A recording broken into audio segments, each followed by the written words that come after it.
संभाले सिंह और आप देख रहे हैं भोजपुरी पब्लिक न्यूज़। और आज की इस वीडियो में हम बात करेंगे पावर स्टार पवन सिंह के 2021 के दूसरे होली सॉन्ग के बारे में। जी हाँ, इस होली सॉन्ग का नाम है लाहे लाहे रंगम सलवारवा।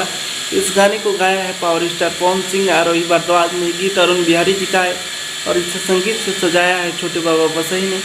और ये गाना रिलीज होगा ग्लोजक म्यूजिक जंक्शन पे, जिस पे यार 75 गाना रिलीज हुआ था।